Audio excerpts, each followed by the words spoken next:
Agriculture में हर commodity के लिए अलग अलग टेम्परेचर्स लगते हैं जब भी हम शिपमेंट करते हैं। तो कौन कौन से मतलब कमोडिटी के लिए कितना टेम्परेचर मेंटेन करने की जरूरत होती है। सो आइए देखते हैं इस वीडियो में like what temperature to be maintained for the agri export of the vegetables and the fruits also. Hi दोस्तों, I am KDSushma. I am author, trainer, exporter and business coach, and yes, working on a mission to create the community, like building the platform, how we can help each other and how we can grow together in the international business. अगर आप इस channel पे नए हो तो please subscribe the YouTube channel and yes definitely we will work together for the international business journey के लिए।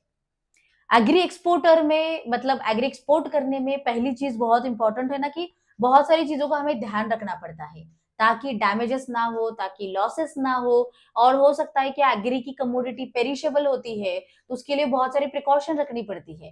Packaging intact किया क्या आपने, या फिर हैंडलिंग मतलब ज्यादा नहीं किया ना, ताकि वो मतलब सेफ्टी के साथ प्रोडक्ट कैसे चला जाए। लेकिन one of the important parameter ये भी होता है कि आपने टेम्परेचर करेक्टली मेंटेन किया क्या।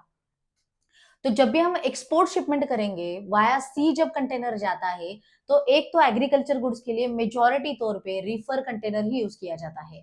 It means refrigerated container he use किया जाता है।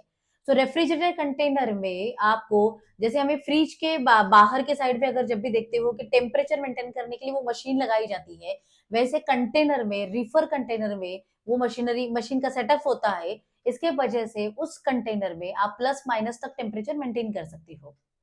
एक तो चीज है ना कि रीफर कंटेनर हमेशा व्हाइट कलर के होते हैं। सो ये भी आप हमेशा ध्यान रख सकते हो कि जब भी आपको ऐसे व्हाइट कलर के कंटेनर मिलेंगे तो ये रीफर कंटेनर्स होते हैं। अभी एग्री में जब भी आप एक्सपोर्ट करोगे तो एक तो बहुत सारे कमोडिटीज को प्री कूल भी करना पड़ता है, देन कूलिंग करना पड़ता है, और फिर कंटेनर में टेम्परेचर को सेट करके फिर टेम्परेचर में लोड करना पड़ता है। और फिर वो टेम्परेचर एक मतलब पोर्ट से दूसरे पोर्ट तक जाएगा, जब डेस्टिनेशन पोर्ट को जाएगा तो वहां पे भी वो टेम्परेचर इंटैक्ट रहना चाहिए, मेंटेन रहना चाहिए। तब जाके जो भी कमोडिटी आपने भेजी है वो सही सलामत वहां पे वैसे ही कंडीशन में पहुंच जाएगी। अगर इस टेम्परेचर में कहाँ पे भी अगर वेरिएशंस आते हैं तो बहुत सारे प्रॉब्लम्स मतलब रेज किए जाते हैं, बहुत सारे प्रॉब्लम्स होते हैं। और ऐसे कितने सारे केस स्टडीज भी मैंने हैंडल किए हैं कि जहाँ पे मतलब चिली में पानी हो गया, या फिर मतलब वो सड़ गया, ग्रेप्स मतलब सड़ गए, या फिर कुछ बॉक्सेस खराब हो गए। तो ये बहुत सारी चीजें हैं, reasons can be different, but one of the reason is the temperature variation है। तो इसको कंट्रोल करने के लिए आपको पता होना चाहिए कि कौन से कमोडिटी के लिए कितना टेम्परेचर मेंटेन करने की जरूरत होती है। लेट्स अंडरस्टैंड द प्रोसीजर क्या होती है। फॉर एग्जांपल, अगर मुझे ग्रेप शिपमेंट करनी है, अभी अगर ग्रेप्स एक्सपोर्ट करना हो तो पहले हार्वेस्टिंग किया जाएगा, फिर वो कोल्ड स्टोरेज में लाके, पैक हाउस में लाके उसका ग्रेडिंग सॉर्टिंग होगा, और फिर वो बॉक्स में पैक किया जाएगा एज पर द जो 4 kg का है या 5 kg का बॉक्स है, या फिर एज पर द रिक्वायरमेंट। तो बॉक्स पैकिंग किया जाएगा। बॉक्स पैकिंग करने के बाद उसको प्रीकूल चेंबर में डाला जाता है ताकि उस ग्रेप्स का जो नॉर्मल रूम टेम्परेचर पे जो ग्रेप्स है उसको एक सर्टन टेम्परेचर पे लाने के लिए वो प्रीकूलिंग में पहले डाला जाएगा। अभी ग्रेप्स के लिए जो टेम्परेचर मेंटेन करना पड़ता है दैट इज 0 और 1। तो उसी टेम्परेचर में ही ग्रेप्स सस्टेन हो पाते हैं, मतलब वो अच्छी क्वालिटी पे टिक पाते हैं। तो प्री कूलिंग चेंबर में अगर अभी का रूम टेम्परेचर 25 डिग्री है या 30 डिग्री है, तो प्री कूल में 30 to 1 डिग्री तक या 0 डिग्री तक उसको लाया जाता है। It will take around 8 hours also, 10 hours also, 12 hours also, depend की मतलब टेम्परेचर क्या है, प्री कूल चेंबर की कैपेसिटी और बहुत सारे फैक्टर्स उसके लिए मेंटेन करते हैं। तो ये कूलिंग होने के बाद फिर कूलिंग चेंबर में डाला जाता है। सो प्रीकूल से निकाल के कूलिंग चेंबर को 0 1 डिग्री पहले ही मेंटेन रखा जाता है, तो वो वहां पे लोड किया जाता है। जब भी फैक्ट्री को कंटेनर आता है और कंटेनर स्टफिंग की बारी आती है, तो कंटेनर आने के बाद कंटेनर को भी चालू करके 1 डिग्री या 0 डिग्री तो पहले आना पड़ेगा। तो आपको मेंटेन मॉनिटर करना है कि कंटेनर का टेम्परेचर भी 0 डिग्री आया क्या। और जब तक वो कंटेनर का टेम्परेचर 0 डिग्री नहीं आता तब तक लोडिंग नहीं किया जा सकता। और 0 आने के बाद फिर वो कूलिंग चेंबर से 0 डिग्री वाले ग्रेप्स निकाल के कंटेनर का जो मेंटेन टेम्परेचर है वहां पे डाले जाते हैं। सो इट मीन स्टफिंग किया जाता है उसका। और फिर वो कंटेनर मतलब टेम्परेचर चालू ही रखना पड़ता है, उसका पावर प्लग जो भी है वो चालू रखना पड़ता है। और वैसे ही कंडीशन में, टेम्परेचर मेंटेन कंडीशन में उस कंटेनर को फिर शिप किया जाता है।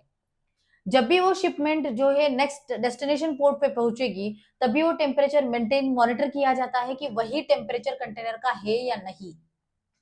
अगर वहां पे कोई वेरिएशंस पता चलते हैं या फिर मतलब आते हैं, तो उसके लिए फिर वो मतलब है कि क्लेम करने तक है, डैमेजेस कितने हुए हैं या फिर भी मटेरियल है, प्लस माइनस थोड़ा बहुत वेरिएशन चलता है, लेकिन ज्यादा अगर हो तो फिर नुकसान होने के चांसेस ज्यादा होते हैं। इस कंडीशन में अगर आपने इंश्योर किया है, मतलब इंश्योरेंस निकाला है शिपमेंट का, then it is okay, you can cover your claim, you can cover your losses. But अगर नहीं है तो फिर वो बहुत बड़ी दिक्कत है, आपके लॉसेस बहुत हो सकते हैं। तो इससे क्या पता चला हमें कि ये पूरी प्रोसीजर है जो आपको कमोडिटी के ऊपर मतलब मेंटेन करनी है, मॉनिटर करनी है, और उस कमोडिटी के लिए उतना टेम्परेचर मेंटेन करने की जरूरत है।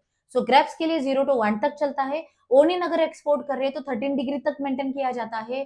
अगर आप फ्रेश फ्रूट्स मतलब जो मिक्स वेजिटेबल्स एक्सपोर्ट कर रहे हैं, उसमें लेमन आ सकता है, चिली आ सकती है, जिंजर एक्सपोर्ट किया जाता है, टर्मरिक डाला जाता है, ड्रमस्टिक भी डाला जाता है, इवन पंपकिन भी जा सकता है। So these are the commodities. अगर मिक्स कंटेनर में जाते हैं तो उसको 6 to 8 तक मेंटेन किया जाता है, मतलब 6 to 8 डिग्री टेम्परेचर तक वो मेंटेन रखा जाता है। अगर आप पोमोग्रेनेट एक्सपोर्ट करना चाहते हो तो पोमोग्रेनेट मिक्स कंटेनर में भी जाता है, तो भी 6 to 8 डिग्री तक मेंटेन किया जाता है। तो मिक्स कंटेनर अगर आप एग्री में एक्सपोर्ट कर रहे हो वेजिटेबल्स का, तो फिर आपको ये भी ध्यान रखना पड़ेगा कौन से कमोडिटी को ये जो 6 to 8 का टेम्परेचर है जो मैच होता है, और वो कमोडिटी उसमें मतलब मेंटेन रह सकती है। बहुत बार ऐसे भी होता है ना कि चिली के साथ ये नहीं डाल सकते क्योंकि उसका और इसका जो ऑर्डर आता है, तो उससे भी मतलब कमोडिटी खराब होने के चांसेस हो सकते हैं। So while maintaining the temperature you need to maintain that kind of things also, कि किसी वजह से किसी कमोडिटी के कारण दूसरी कमोडिटी को प्रॉब्लम नहीं हो रहा है। So these are the ways you can maintain the temperature in the agriculture. Or yes, definitely by monitoring, by maintaining, variation ना होने के चांसेस के सिचुएशन को मेंटेन करोगे, you can successfully export the agriculture exports. और ये easy difficult ऐसे कुछ भी नहीं है, बस इसको सिस्टम को फॉलो करना है। You need to maintain the process of this trade, and yes system maintain करोगे तो agriculture is very successful export business, and definitely the profit भी देगा। लेकिन लॉसेस कहाँ कहाँ पे हो सकते हैं उसको थोड़ा सा मेंटेन करके आपको काम करने की जरूरत है।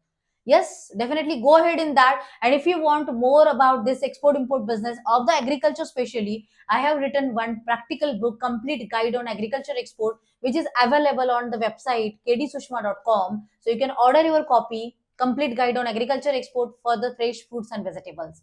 Start your journey, take action. Jai Hind.